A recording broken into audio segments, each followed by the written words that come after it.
Jornada pelo conhecimento. Mais uma vez estamos nos unindo aqui para a gente trabalhar hoje sobre um assunto de extrema importância para o Brasil moderno. Escravidão. Escravidão no Brasil foi a mola impulsionadora da economia agrário-exportadora brasileira. Desde 1534, cerca de 4 milhões de escravos vieram parar aqui no Brasil. Mas esses 4 milhões de escravos, nem todos eles permaneceram no Brasil. Foram para outras colônias, tanto a América do Norte quanto a América Central, principalmente a América do Sul, mas com pouco uso. Nossos indígenas, a tia Cocota diz pra gente, né, que eles eram preguiçosos, que eram pessoas que não queriam trabalhar, eram pessoas que, na realidade, não sabiam e não queriam ter nada a ver com o trabalho. Pois é, foram enganados, senhores.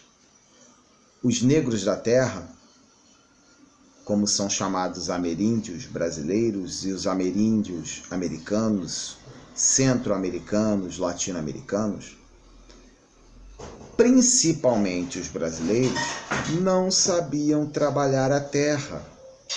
Aí, simplesmente, a ditadura militar, que ocorreu entre 1964 e 1985, promoveu literalmente uma destruição da história.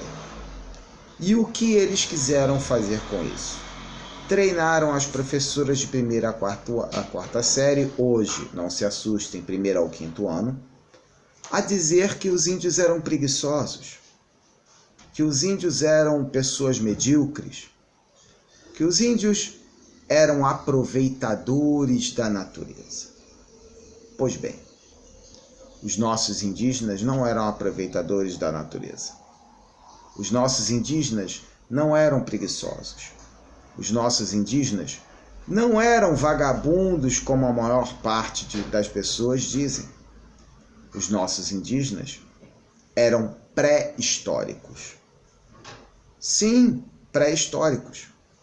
Por que pré-históricos, Ricardo? A pergunta que não cala, né? Pré-históricos porque, se você observar os indígenas, os ameríndios do centro americano, vocês vão perceber que na região do México, eles faziam pirâmides, enquanto os nossos ameríndios, ou índios, como vocês quiserem chamar, mal sabiam usar o fogo. Trabalhavam com a catação de alimentos, trabalhavam com a infraestrutura direta de caça.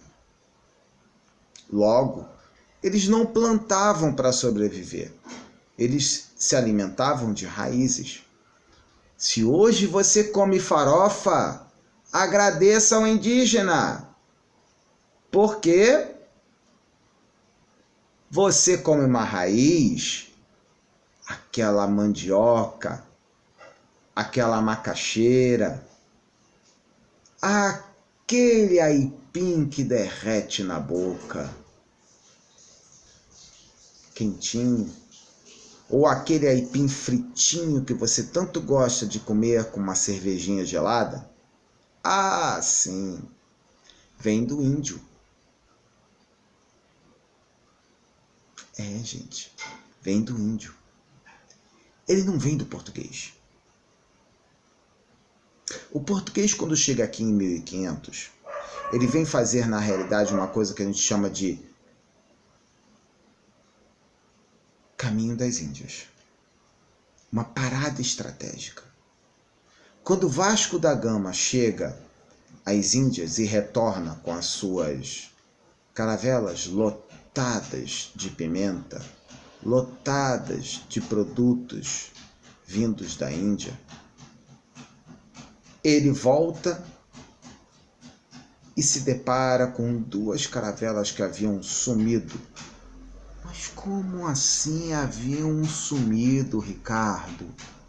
Poxa vida, como é que pode duas caravelas sumirem dentro de um oceano? Vamos voltar um pouquinho no tempo. 1492, um navegador genovês, que não falava espanhol e sim falava português, que se chamava Cristóvão Colombo.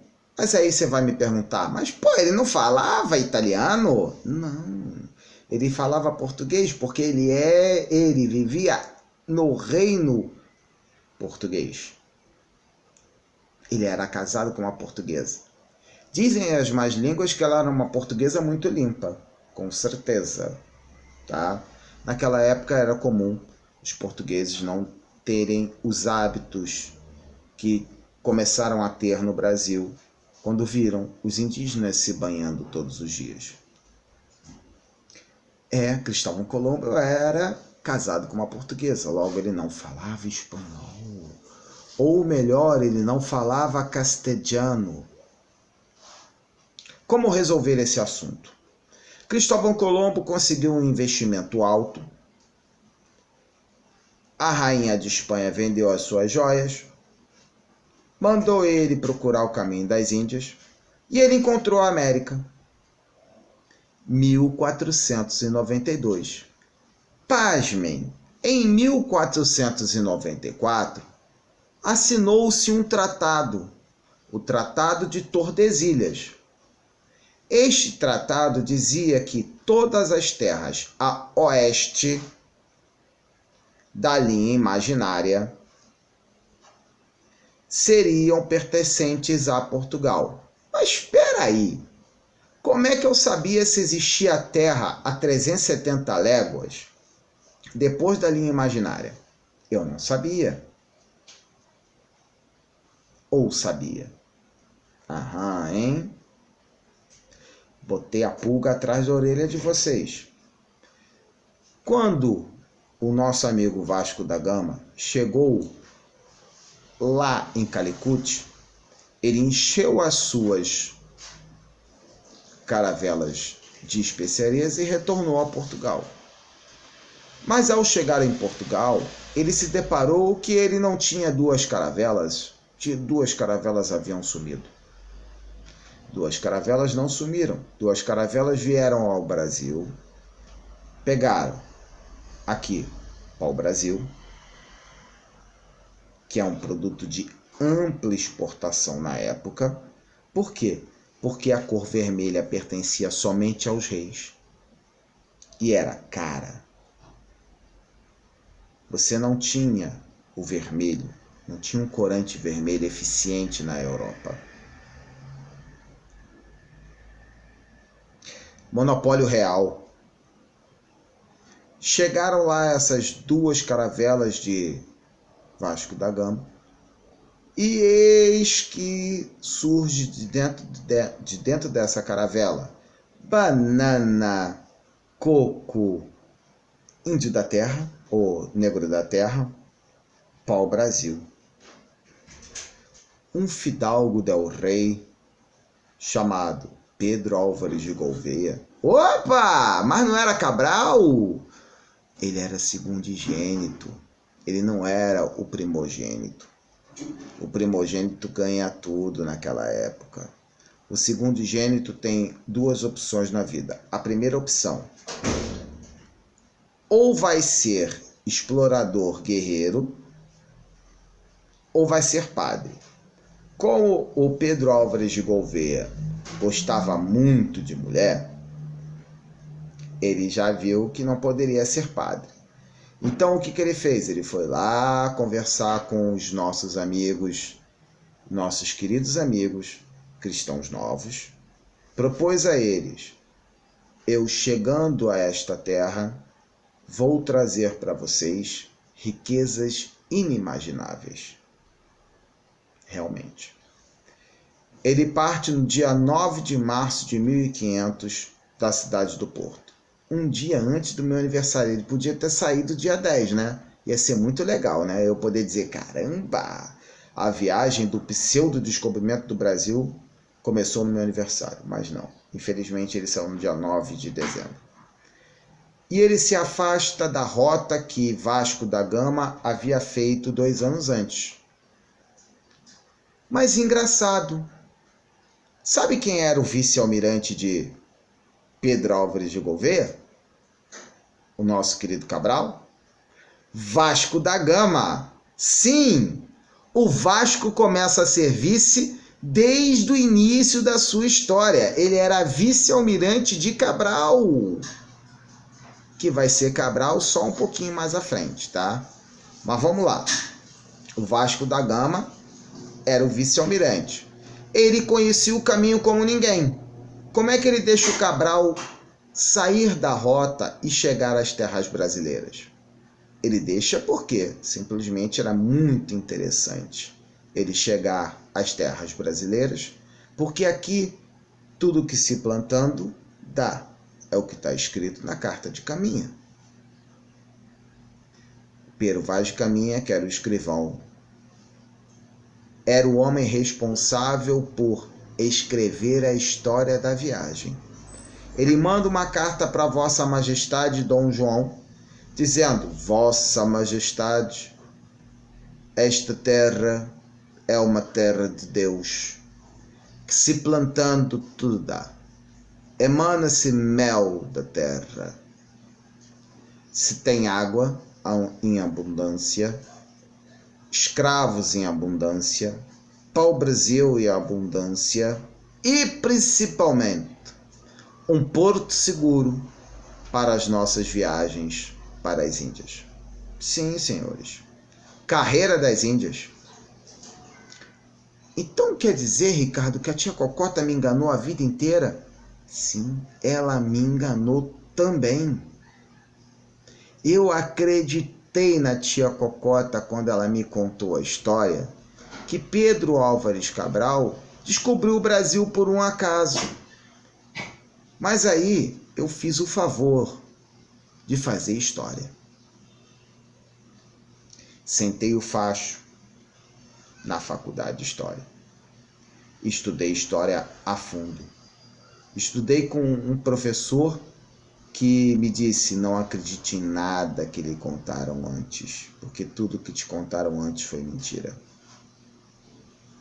Este professor me fez ver a história do Brasil de outro jeito. Consegui entender a história do Brasil e consegui ver que, na realidade, tudo que havia sido me contado, me proposto como uma história real, não era real. Existia um fundamento acima de tudo. Bom, retornemos à nossa história principal, que é a escravidão.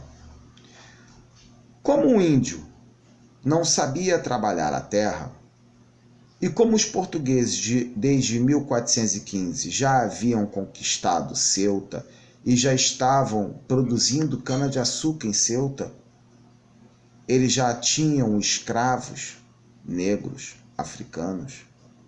Eles, obviamente, viram a necessidade de trazer para a nova terra, a partir de 1534, 1535, como queiram também, a força do trabalho do escravo africano. Mas não era como a tia Cocota dizia, que o português entrava no território africano e pegava a laço. Não. A população litorânea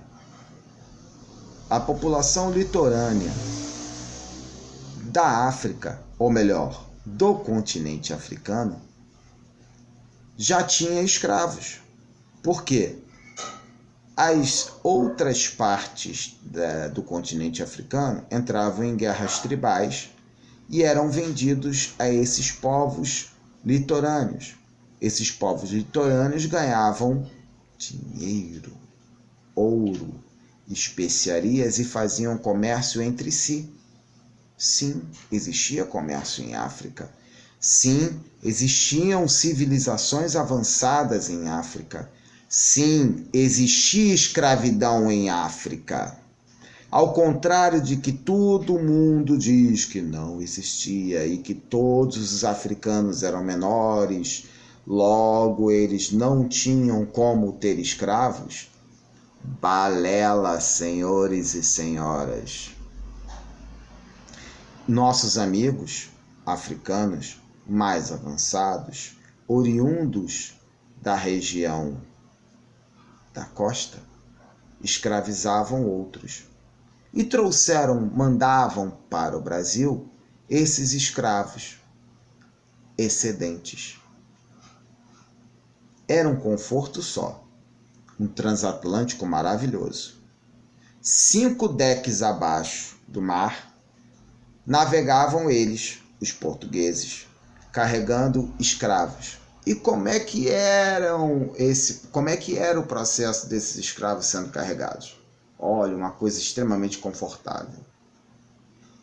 Cada deck tinha lá uma quantidade exorbitante de escravos, um deitado sobre o outro. Querem ter um exemplo disso? Assistam Amistad, de Steven Spielberg. Muitas pessoas vão dizer, o filme é chato, o filme é isso.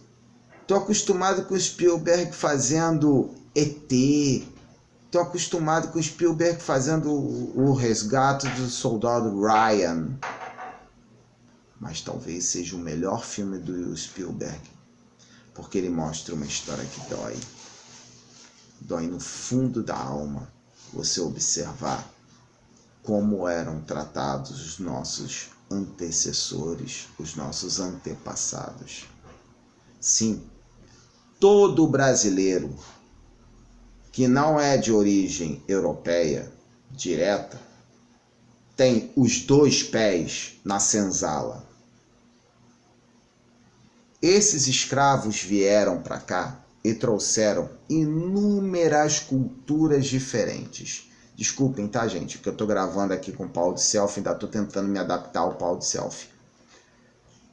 Esses escravos vieram para cá para ser mão de obra barata.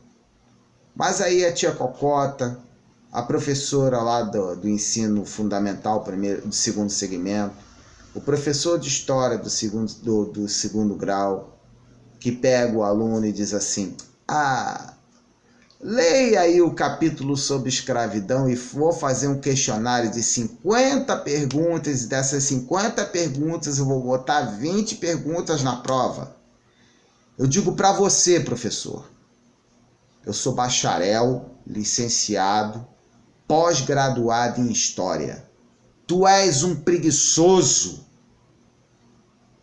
Porque o que eu estou fazendo aqui, eu aprendi lá atrás na minha faculdade de História, com o meu professor de Brasil 1.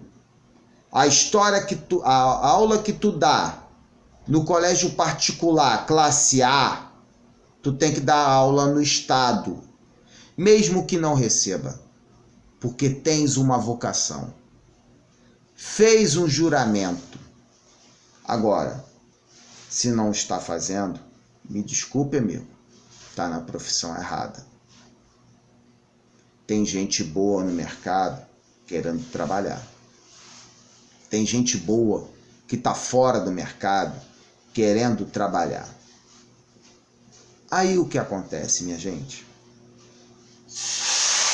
Toda aquela junção de culturas emanam de uma hora só, de uma vez só. Essas culturas que emanam de uma vez só surgem. Os negros africanos de várias sociedades que vão chegar no Brasil e vão criar o que a gente conhece como candomblé.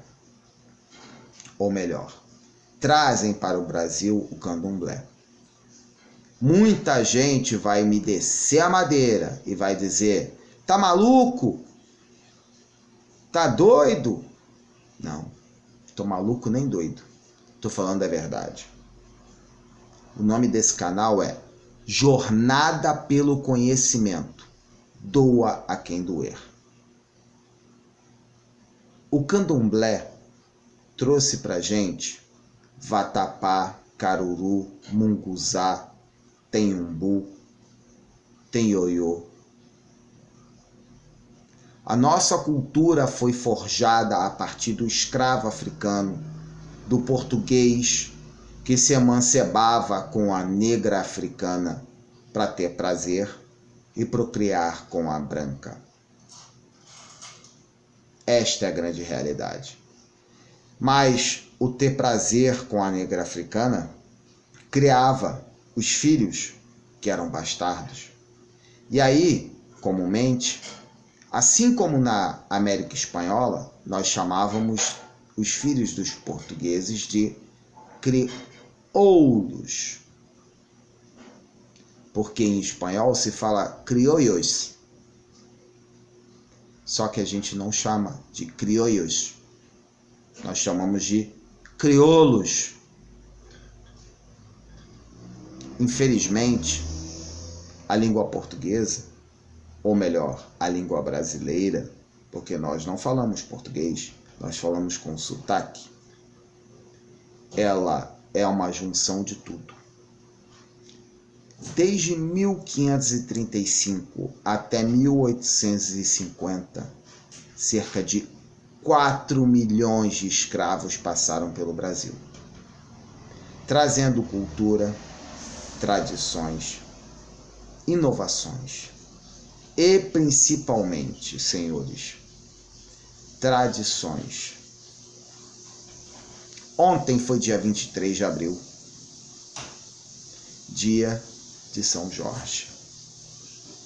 A miscigenação, a proibição da adoração dos seus deuses particulares impediu que os negros pudessem ter a evocação dos seus orixás. E esses orixás foram se transformando em santos católicos, aos quais tinham as qualificações parecidas com os orixás africanos. Daí surgiu a miscigenação religiosa no Brasil. E principalmente, senhores, mais tarde, a Umbanda, que é tipicamente brasileira, diferente do Candomblé, que trata de outra forma as culturas africanas. Em momento algum digo que o Candomblé é errado. O Candomblé é lindo. O Candomblé é maravilhoso. Ele traz inovações gigantescas para a nossa sociedade. Aos nossos amigos evangélicos, que hoje falam conosco, que dizem assim: o negro só trouxe coisa ruim para o Brasil. Fala isso para um nordestino que está acostumado a comer vatapá. Fala isso hoje para o carioca que não dispensa uma boa feijoada. Fala isso, senhores, para toda a população brasileira que tem, sim, muitos aspectos religiosos dentro do candomblé. Tem, sim, muitos aspectos culturais vindos do candomblé. E o candomblé, junto com os escravos, trouxeram, na realidade, inovações gigantescas para a nossa população. Palavras que são lindas ao serem ouvidas e que o português não conhecia. O importante, senhores, é lembrar que no dia 13 de maio é o dia da libertação do escravo, mas não é o dia da libertação do negro. Quantas pessoas aqui já fizeram a acepção do negro? Quantas pessoas aqui já fizeram aquela coisa de parar quando estão no ônibus e veem 5 negros entrarem no ônibus e guardar o celular na hora. O preconceito, o racismo está tão arraigado dentro da nossa sociedade que hoje nós repetimos as mesmas situações que eram repetidas há um século atrás, há 2 séculos atrás. O negro vive o racismo todos os dias. Antes que pensem vocês que eu não sou negro, sou negro. Sou filho de pai negro com mãe pernambucana. Tenho irmãos negros aos quais respeito muito. Tenho sobrinhos negros aos quais respeito muito. Tenho sobrinhos brancos aos quais respeito muito também. Tenho uma filha negra. Tenho uma filha branca. Minha ex-mulher é negra. Não tenho vergonha de dizer. Tenho vergonha de esconder que o preconceito está dentro de cada um de nós. Foram libertos do cativeiro, mas não foram libertos da escravidão. Todos os escravos continuam sendo escravos até hoje. Um exemplo claro. Imaginem um homem rico andando dentro de um Corolla 0 km sem placa na linha vermelha, no Rio de Janeiro. Este homem passa por uma blitz da PM. A PM manda o quê? Passar. Vamos dizer que um negro dentro de um Corolla preto passe pela mesma blitz, que é composta por negros, brancos, pardos, miscigenação de cores, senhores. Esses homens chegam e param esse negro e dizem a ele: "Aí, negão, como é que tu conseguiu esse carro? Roubou de quem?"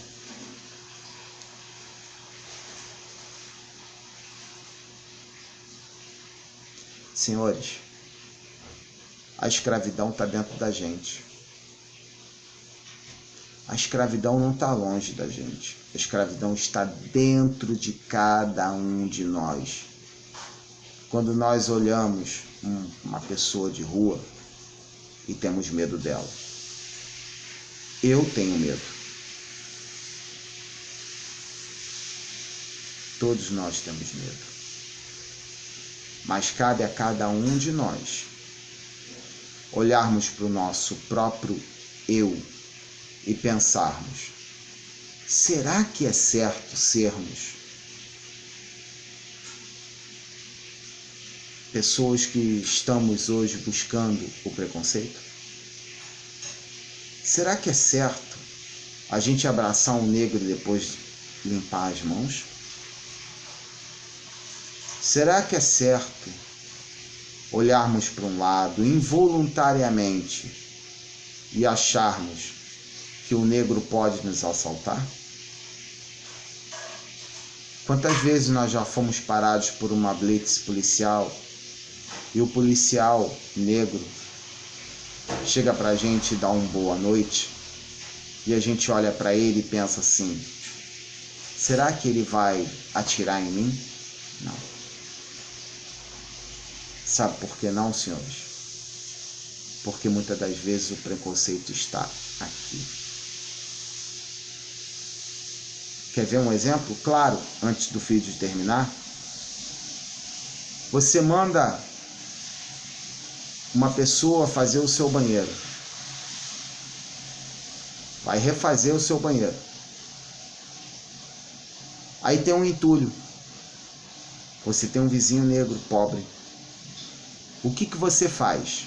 Você bota o seu entulho do lado de fora e fala para o seu vizinho: aí, fulano, quer ganhar um dinheirinho? Tira esse entulho para mim e joga fora ali. Isso é uma espécie de racismo. Porque este rapaz não vai ganhar um tostão a mais do que o homem que está fazendo o serviço. Bem-vindos ao Jornada do Conhecimento. Vida longa e próspera a todos. Professores, usem o que vocês aprenderam, pois eu uso. Um abraço, fiquem com Deus, que Oxalá nos proteja, que o Pai Maior nos proteja todos os dias. Obrigado pela atenção de vocês, um abraço, beijo no coração.